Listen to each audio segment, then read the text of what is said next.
Sagittarius 22, a Chinese laundry.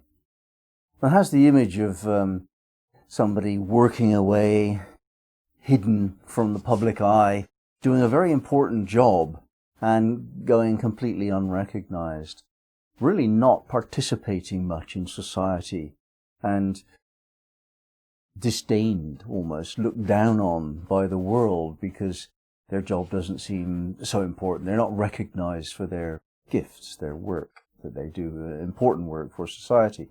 That's the image here.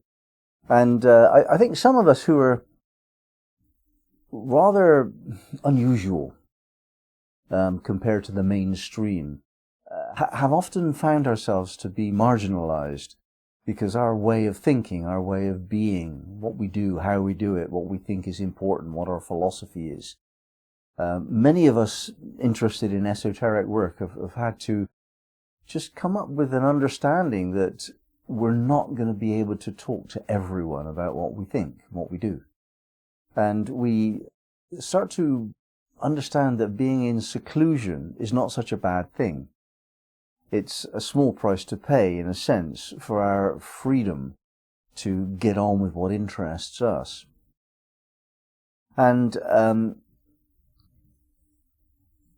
the teaching, I think, with this degree is for us to become very aware that it is not necessarily possible to be a popular and normal member of society on one hand, and on the other hand, learn material that is not generally understood by society and practice principles and behaviors which are considered unusual and would lead to some distrust if it were made known. So we hide away, in a sense, when we continue our esoteric practices from the disdainful eyes of the mainstream. This has been the case in a very dramatic way in history with witch burning periods and so on. But it's no less prevalent today. It's just less serious. It's not really okay to practice our craft with certain jobs. You know, if you're a certain person, if you're a manager, an executive, a professional, you don't tell people that you make your decisions based on tarot readings or astrology transits. You just don't tell them. And that's because it's just not acceptable.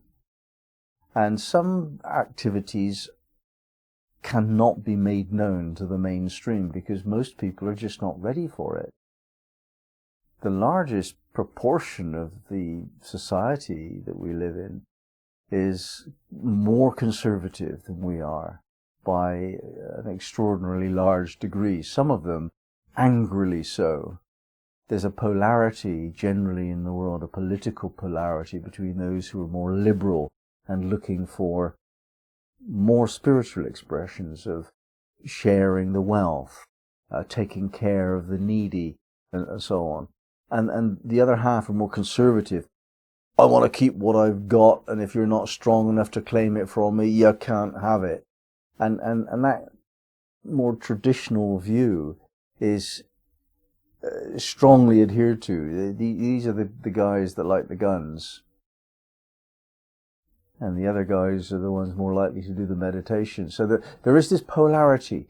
And until such time as there is no need to hide away when we're studying the mysteries, it actually is safer to keep it a little bit under wraps. However, we also have to educate others that just because you're an astrologer does not mean you're insane. Just because you practice the craft of witch or Wicca nowadays, witchcraft, doesn't mean that you're evil. Quite the opposite. You have to actually somehow make this known to people. But we do have to show some discrimination about which people to make it known to and which people to keep it secret from. Now, of course, this general idea doesn't only apply to studying of the mysteries. A lot of people are just wanting quietly to develop their own inner state of being. More introverted people. And they're concerned with self-awareness. There's quite a bit of difference in the behavior between obvious extroverts and obvious introverts. The extroverts are putting it all out there, and they get their energy from involvement with other people. And the introverts tend to look more deeply into who they are and practice expressing that creatively, often in a secluded environment, and deepening their self-awareness. So, by and large, as a general rule, I would say that the larger portion of people who are on a spiritual path tend to be introverted.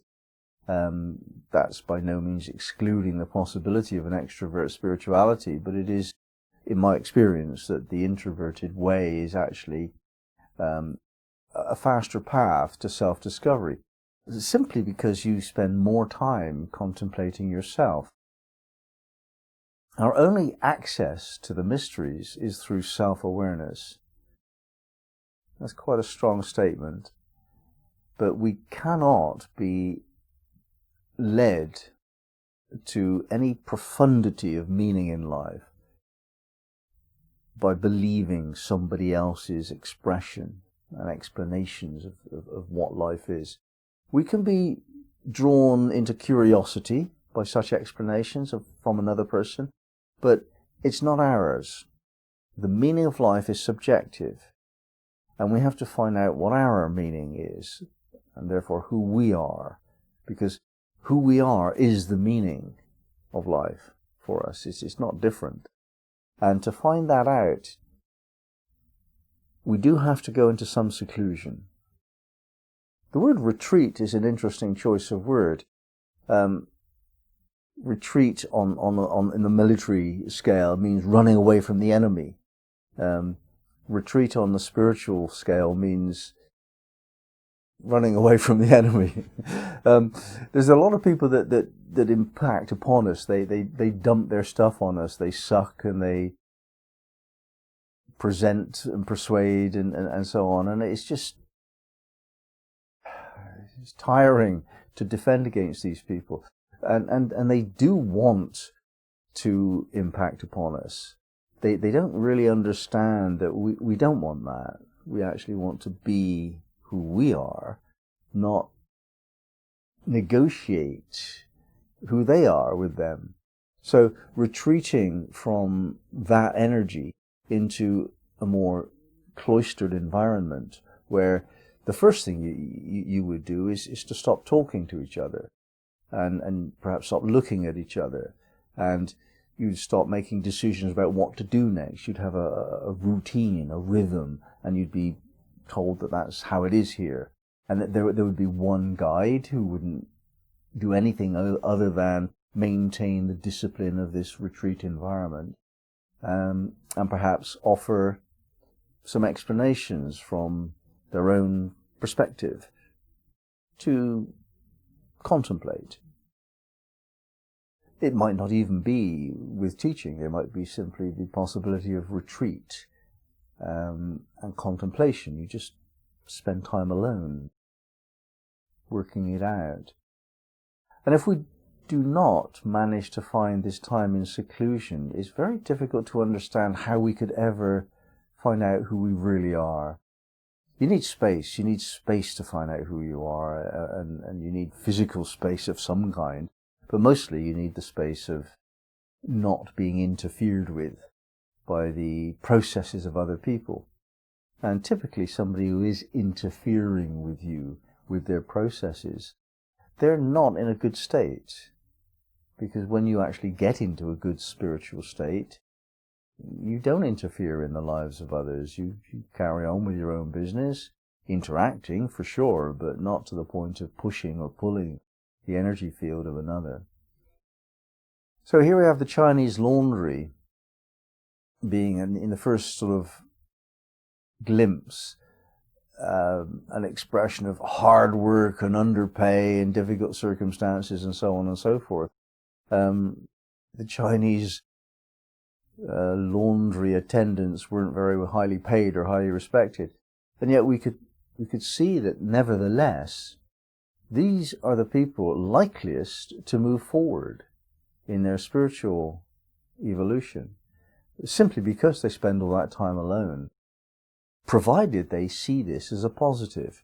This is the trick. If you're in solitary confinement, in prison, for example, if that would be something you ever thought about when you see it on the television, I've thought about that a lot.